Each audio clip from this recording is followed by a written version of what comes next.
Hey folks, it's Matt once again, and I figured after I reviewed Prometheus, I would tell people, talk a little bit about stuff, Blu-ray news, some other stuff, maybe what's coming on my channel next. First off, Blu-ray news. Some really cool things I found out. Stream Factory, I was curious about their recent news where Ghost Town and Jack's Back coming out on Blu-ray.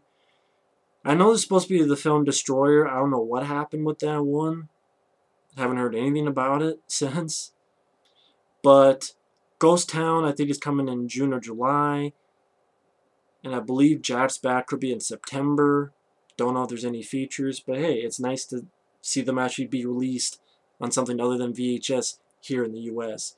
But the new announcements really surprised me. And they announced Blu-ray collector's editions of The People Under the Stairs and The Serpent and the Rainbow, apparently sometime in August. And they're collector's editions, so they don't have a lot of features. And I'm first off, that's very cool because those are two of my favorite Wes Craven films, and I really, really look forward to those. Because one of the things I'm really pissed off about is that People Under the Stairs was only had a special edition overseas. I hope they can get those features from overseas to put it on here. Or hell, if they don't have new ones, please interview the kid actor, Brandon Adams. I forget his name. Because I think they also said they're having new features, but I don't know if they could bring something overseas. I don't know, but I hope so. I really do hope so. But it's nice that it's getting released, as well as The Serpent and the Rainbow. And I'm thinking, okay, they announced these almost back to back, and they're coming out the same month, August. Obviously, they must have patched things up with Universal, because it seemed like after a while Universal had wanted nothing to do with them.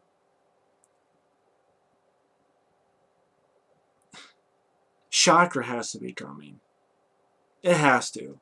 The reason I say that is because, again, The People Under the Stairs and The Serpent and the Rainbow. You can't tell me that they're not going to go for broke. Technically, you could say there's two more to finish Wes Craven off. Not in that way, but Deadly Friend, which I wouldn't be opposed to Deadly Friend. I watched it again. It wasn't as bad as I remember, although it has a shitty ending, but still not a favorite of mine. But I would prefer Shocker. Hills of Ice 2 that he did, that got a fucking Blu-ray with no features, but it got HD remastered Blu-ray, so that doesn't need to happen. Vampire in Brooklyn, fuck that movie. Scream, that has a great Blu-ray set with two feature-long documentaries on the series. Stream Factory did Deadly Blessing, they did Swamp Thing, they're going to do People Under the Stairs, Super and the Rainbow, so Shocker has to be coming. But yeah, I gotta save up money. I really want to get the People Under the Stairs and Serpent and the Rainbow. And also Dog Soldiers, I guess, is coming out in June. I think someone was asking me that a long time ago, and I'm like, I'm not sure, but it's Dog Soldiers. It's my favorite werewolf film. I wouldn't mind grabbing that one. Gotta save up some money, though. Just Jack's Back, Ghost Town, Dog Soldiers, hell, that's over $100, with not including shipping. So, but Stream Factory, they're not perfect. I'm not going to kiss their ass, but they're getting back on the horse for me. Like, this is something to be excited about. I'm sorry, I don't get excited by Frogs being on Blu-ray or Stigmata. Am I Stigmata? Frogs? But this stuff I'm really excited for. Also, Tino Lorber is releasing a Blu-ray of Miracle Mile, which I look forward to. There's audio commentary with the director and a film critic, and there's another technical commentary. There's interviews with Anthony Edwards and Mayor, I forget the woman's name, Mayor Winningham? I forget, I could have said it wrong. But yeah, there's a Blu-ray Miracle Mile coming out. So that's another one I want to pick up because I really enjoy Miracle Mile. I think, again, Tino Lorber is coming out with that. And again, it has features. So let's, again, save up for that as well. I really look forward to that. That's a movie I was pretty impressed by when I first saw it. God, years ago. But that's all the Blu-ray news I can think of. Some other news, very interesting thing, is this network called Rey Network. They actually message on YouTube, I should say, me and my friend Mike, OCP Communications, to submit work. There's no pay involved, there's no money involved, but hey, it's still very cool. And we got technically on TV. If you watch the Rey Network, and I'm guessing they don't watch most of my stuff considering all the stuff I talked about Robert Rodriguez, who is kind of behind that network, and me calling him Robbie Rod. I'm guessing, yeah, they don't watch my stuff.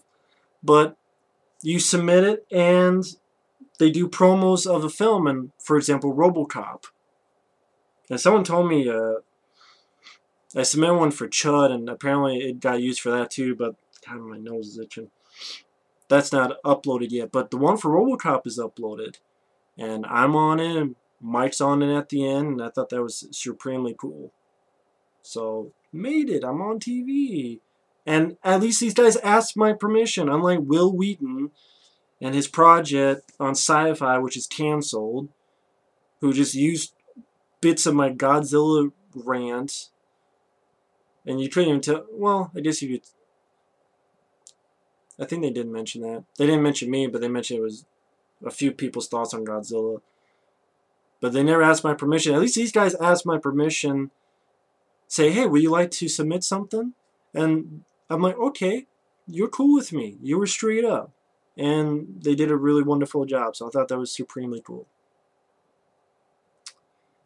See, another thing is a very good guy, John Zer0cool1389, who had not uploaded video since October of 2013. He's been gone for a long time. He came back. He talked to me on, I think I talked to him on Facebook, and hey, how's it going? How's it going? And he messaged me back, and he would like to come back, take his time, and he invited me to do 2 videos. One was a fan commentary on Showdown Low Tokyo, because he's a big fan of film, and as am I. I love Showdown Low Tokyo, so we did that. As well as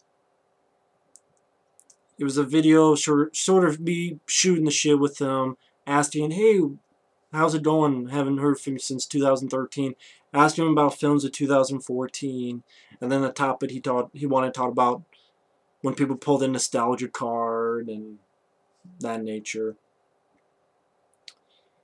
Only problem with that video is my audio is a bit low, and I found out why is when I was on Skype, I noticed that my audio for this webcam, it was somehow it was supposed to be here, and it got pushed down farther than it was supposed to. But I mean, you can still hear me, but it's just not as loud as it could be, so I apologize for that. But I'll put the links down below in case you want to listen or give a watch to those videos. Nice to see John back. Really good guy. Missed him. And as for what's coming next,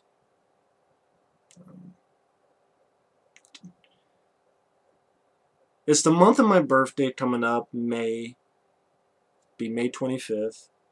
And I want to do something special. At times I do something special for the month of my birthday.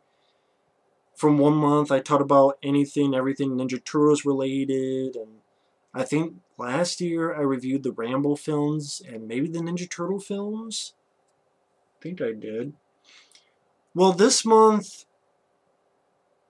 I was sort of thinking on it.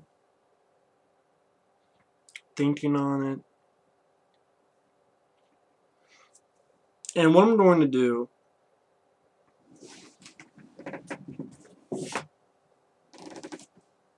is unleash some van damage. Yes, May, the month of my birthday, well, not leading up to May 25th. It'll be after that too. I'm going to talk about some Van Damme movies. Jean-Claude Van Damme is one of my favorite action stars. I know he has his new movie, Pound of Flesh, which, to be honest, doesn't look that great, unfortunately. But it made me want to watch some of his heyday films. And including this one, I want to do a big review because I love this movie. Nice person gave me that poster. Very thankful for that. Love this movie to death. And review a lot of his stuff.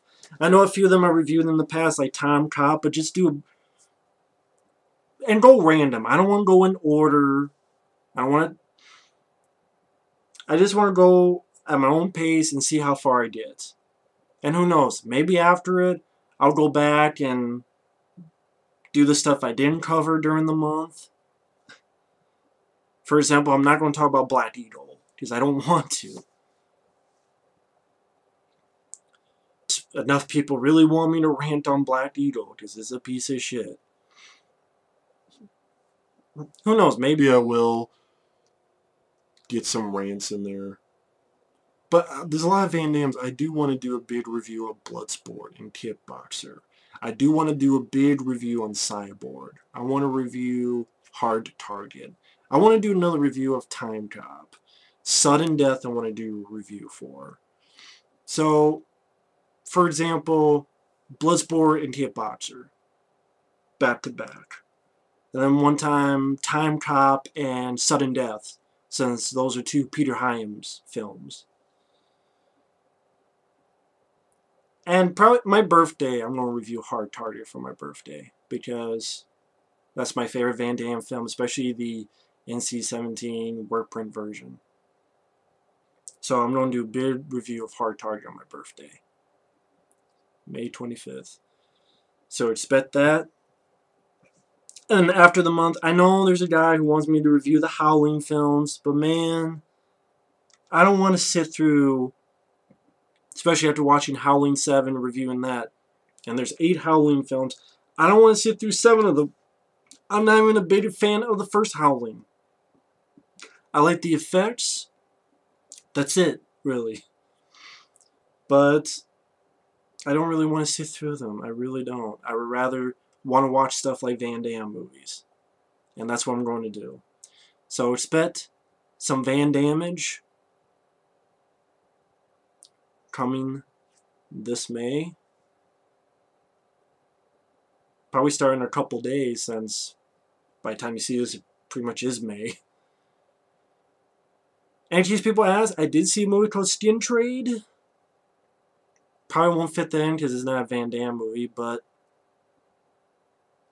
overall I can say I liked it. Dolph Lundgren, Tony Jaa, I actually really liked it. I thought it was pretty well done. I thought it moved at a good pace. It was 90-some minutes long. I thought Dolph Lundgren and Tony Jaa did a great job. It's nice to see Michael Jai White there. Nice to see Peter Weller. He gets a good line on this. He's in an interrogation, tosses this guy who, he's a typical guy who wants to get your bad guy off. Diplomatic immunity, or whatever the hell. And Peter Weller goes, "Man, I ought to knock your fucking eyes out. Well, I wish I could punch you so hard and knock your fucking eyes out." He said a line similar to that. I thought that was pretty funny. I was ready for him to punch him and go better. A lot better. The fight between Dolph Lundgren and Tony Jaa, and then a fight between Tony Jaa and Michael Jai White. Excellent. Great fights. Very well done fights. And just really well done fights. Those two. Those are the two standout fights. And I got into the story. Dolph Lundgren's family gets murdered. He goes in just to the shop and just fucking people up. You see a scene where he shoots a shotgun and a guy's sitting, you see blood come out. Boom, shoots a guy right in the head, shoots another guy right in the chest. Just going to town, Punisher style. And granted, is this as good as his classics? Red Scorpion, Icon One Piece, Men of War, Showdown Low Tokyo? No. But for a direct-to-video film that comes out these days that had a, what, $8-9 million budget. For comparison, films like John Wick had 20 million, and then you look at Furious 7, which had probably 200 million, or whatever the budget it was. Stint Trade, I thought, was filmed pretty well. Even the little bits of action, Tony Jaa, of course, not as crazy as stuff he did in The Protector and On Bak, but this film is miles above On Bak 2, On Bak 3, The Protector 2. I thought that the only issues I had is not too many.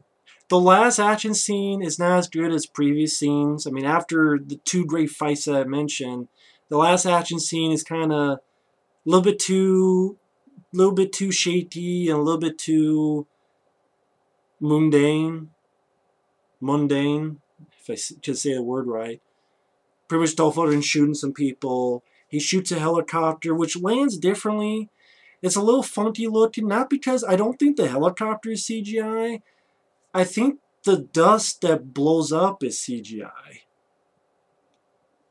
I don't know, I could be wrong.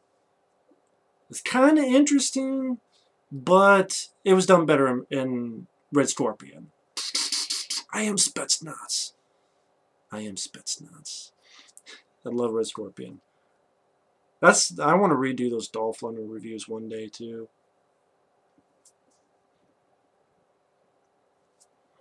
Who knows? Maybe by the time this gets on DVD, I would love to pick it up and do a longer review. And then who knows? Maybe by that time I can do more Dolph Lundgren reviews. Do another review of Men of War. Another review of Showdown Low Tokyo. Review of some of the stuff like Red Scorpion. Who knows? But I enjoyed Stint Trade. It looked like a movie. It didn't look like a cheap direct-to-video film. Thought there was a pretty decent, fun chase scene where Dolph's on a motorcycle and Tony Jaa's chasing after him. Ron Perlman is your bad guy. He's alright. You know, I like Ron Perlman. It's a film that's not going to reinvent the action wheel, but let me tell you something. I did not feel like I did when I saw Expendables 2, let alone Expendables 3. I liked it. And I would say it's definitely better than some of Dolph's stuff that has been coming out recently. Missionary Man, yes, definitely better than that. What the hell was that movie? Safe House? Not Safe House. There was another movie. Stash House or something, where he was a bad guy. It's definitely better than that movie. Definitely better than On Bak 2 or 3. Definitely better than The Protector 2, which had horrendous CGI. Had a scene where they're hitting stuff and it sounded like they had fucking lightsabers in The Protector 2. Definitely better than some of Donnie Yen's recent shit. Like the one with the fucking ice in the title. I already forgot what the hell it was. The Iceman or whatever the hell it was called. But yeah, I liked Stint Trade.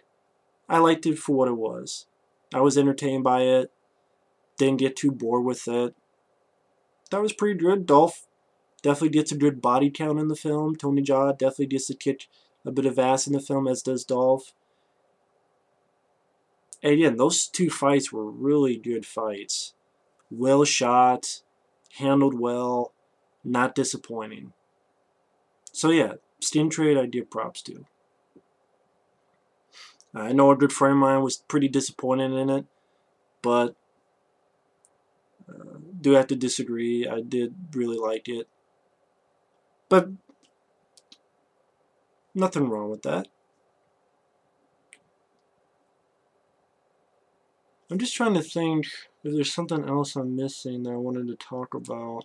Sorry about the pause there. No. Pretty much got on Rey Network. Welcome back, John. Zer0cool. Great to see him back on here. Van Damage is coming. Look forward to that. Review like Double Impact and Lionheart. You know, some of his early stuff. Which I guess there's a Blu-ray overseas of Lionheart, but it's only overseas, so I can't do anything about it. I don't have. And oh yeah. In case people ask about Avengers 2 or some other movies come out in theaters, I don't really want to. Stand Trade I was looking forward to. I've talked about it before. Avengers 2, I can wait till DVD, but I want to save my money for the Stream Factory stuff. I want to save it for Jack's Back. I want to save it for Ghost Town, The People on the Stairs, The Serpent and the Rainbow, Miracle Mile from Tino Lorber, and I'm thinking the Shocker is going to be announced sometime. September, October, maybe even August for the release of that. I have to think Shocker's going, and if that's the case, that's definitely one as well. But already it's Ghost House, Ghost Town, Jack's Back, People on the Stairs, Serpent and the Rainbow, Doll Soldiers are one of mine, Miracle Mile. That's 6 Blu-rays. I want to save my money for that, not go see a movie that I'm just seeing once in the theater. I don't need to see that badly. Same with Fury 7 and all this stuff. Mad Max and all this stuff. I just would rather... I'd rather get those Blu-rays. So I'm going to save up money for that. So that's why I'm not going to the theater. I'd rather save money for that. That's my prerogative. But either way, thanks for watching. Take care. And we will see you later. And then next time, get some Van Damme fun. Later.